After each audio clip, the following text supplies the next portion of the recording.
నిజంగా బీజేపీ గెలుపు కోసము కాంగ్రెస్ డమ్మీ అభ్యర్థుల్ని కేటాయించిందా, డమ్మీ అభ్యర్థుల్ని బరిలోకి దించిందా? ఇప్పుడు రాజకీయాల్లోకి డమ్మీలు వస్తే ఇటువంటి డమ్మీ మాటలు మాట్లాడతారు. అలా ఆయన ఒక డమ్మీగా రాజకీయ అరంగేట్రం చేసిండు. ఆయన సొంతగా స్వశక్తితోని ఆయన కాళ్ళ మీద ఎదిగి వచ్చినోడు కాదు. ఆయన నాన్న పేరు చెప్పుకొని ఉద్యమం పేరు చెప్పుకొని బయటకు వచ్చినాడు ఆయన. కాబట్టి ఆయనకు అన్ని మాట్లాడే మాటలన్నీ కూడా పచ్చకామలకు లోకమంతా పచ్చగా ఊపడ్డట్టు. ఇలా కేసీఆర్ గారు కేటీఆర్ గారు చేస్తున్న పని అదే కాబట్టి అందరినీ అదే దృష్టితో చూసే ప్రయత్నం చేస్తారు ఇవాళ. ఎందుకంటే ఈ దేశంలో ఉన్నాయి, దేశవ్యాప్తంగా ఉన్న పార్టీలు రెండే పార్టీలు. ఒకటి కాంగ్రెస్ పార్టీ, భారతదేశానికి స్వతంత్రం తీసుకొచ్చి ఇలా తెలంగాణకు స్వతంత్రం ఇచ్చి రాజకీయ దేశంలో ఈ రాజకీయ యవనికనపై ఉన్న పార్టీ ఏదయ్యా అంటే కాంగ్రెస్ పార్టీ. తర్వాత నిన్న మొన్న వచ్చిన బీజేపీ పార్టీ.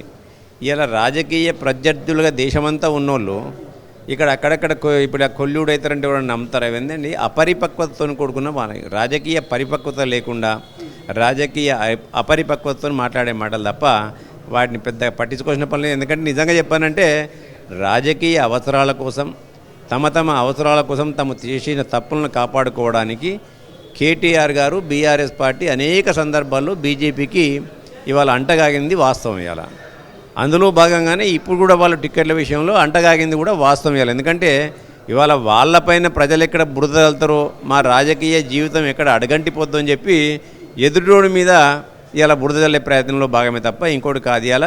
ఎందుకంటే రేపు రాబోయేది ఈ దేశంలో ఎన్డీఏ పార్టీ అధికారంలోకి.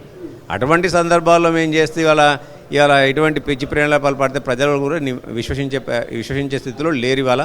ఆయన ఇప్పటికైనా అటువంటి ఇంగిత జ్ఞానం లేని అపరిపక్వత రాజకీయ అజ్ఞానిగా మాట్లాడితే ప్రజల ముందు ఇంకా కూడా నవ్వుల పాలవుతారు తప్ప ఇంకోటి కాదు. మహేందర్ రెడ్డి గారు, మీకు సిరిసిల్ల కావచ్చు, కేటీఆర్ గురించి బాగా తెలుసు, దగ్గర నుంచి చూసినటువంటి వ్యక్తులు మీరు.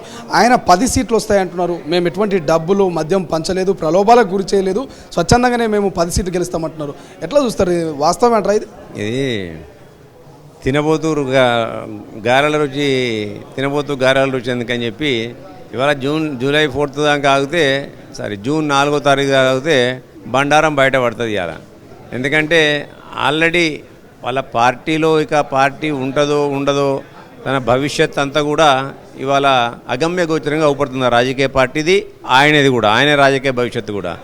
అటువంటి సందర్భాల్లో క్యాడర్ను కాపాడుకోవడానికి చేసే ఒక భాషనే తప్ప ఒక మాటలే తప్ప ఇంకోటి కాదు వాళ్ళు. ఎందుకంటే వాళ్ళకు కూడా తెలిసి వాళ్ళ క్యాడర్ ఏ విధంగా పనిచేసింది. నిజంగానే అంత గట్టిగా ఉండి ఆయన పోటీ చేసి నా మీద గెలిచిండు. ఇవాళ నా మీద 2009లో 171తో గెలిచిండు. తర్వాత 2018లో 80,000తో గెలిచిండు. నిన్న మొన్న ఏమైంది? 30,000తో గెలిచిండు. ఇంచుమించు సావుదప్పి కన్నులు ఒట్టపోయినట్టు. ఇలా ఇది చేసినా అది చేసినా ఈ పీకుడు పని చేసినా ఆ పని చేసినా అని చెప్పి అనేక సందర్భాల్లో మాట్లాడండి. కదా ఆయన గెలిచింది ఎంత? అనేకమైన అవకతవకలకు పాల్పడితే, బ్లాక్మెయిలింగ్లకు పాల్పడితే, డబ్బు పంచితే, మద్యం పంచితే ఆయన గెలిచింది 30,000తో అధికారంలో ఉండి. ఇవాళ ఆయన అరిచికి పెట్టుకున్నా అక్కడ ఆయన 3వ స్థానానికి పోయే పరిస్థితికి ఏర్పడ్డది ఇవాళ. కాబట్టి ఆయన డబ్బులు కూడా వంచిండు. అక్కడ ప్రజలే చెప్తాను ఇవాళ తొలి వెలుగు ప్రతినిధులు ఎక్కడికి వెళ్ళి సిరిసిల్ల నియోజకవర్గంలో ఏ ప్రాంతానికి వెళ్ళి ఏ మారుమూల గ్రామానికి వెళ్ళి టీఆర్ఎస్ పార్టీ డబ్బులు పంచిందనే చెప్తారు. ఇవాళ వాళ్ళ కార్యకర్తలు అడిగినా వాళ్ళు చెప్తారు, అన్న మాకు రూపాయి అయితే మేము ₹1 వంచిన ₹1 లోపల పెట్టుకున్నామేం చెప్తారు వాళ్ళు. ఎందుకంటే ఇక మళ్ళీ పార్టీ ఉంటుందో ఉండదో మమ్మల్ని చూసిన సమ్మె. కానీ ఒక లేడీ సిరిసిల్ల పట్టణంలో అన్నది నాతోని, నేను మామూలుగా పోలింగ్ బూత్ విజిట్కి పోతే ఆ అమ్మాయి అన్నది నాతోని, అన్న వాడు మమ్మల్ని దోసుకున్న సొమ్ము ₹500 ఈమెను పంపిస్తే ఇక్కడ ఉన్నోడు వాడు మా పొట్ట కొట్టిండి ఉండకూడుకొని అన్నది. అంటే టీఆర్ఎస్ నాయకుడు, లోకల్ నాయకుడిని. అంటే ప్రజల్లో అంత బలంగా వేయింది. అలా కేటీఆర్ గారు డబ్బులు పంచిండు. తన యొక్క రాజకీయంగా తన యొక్క పలుకుబడిని కాపాడుకోవడం కొరకు సిరిసిల్ల నియోజకవర్గంలో ఏ నియోజకవర్గంలో కూడా పంచలే. కరీంనగర్ పార్లమెంటరీ కాన్స్టిట్యూన్సీలో కేవలం సిరిసిల్ల నియోజకవర్గంలో మాత్రమే తన ఉనికి కోసం పంచిండు అనేది వాస్తవం. ఇవాళ అసలైన తొలి వెలుగు. ఫాలో వాట్సాప్ @తొలి వెలుగు official.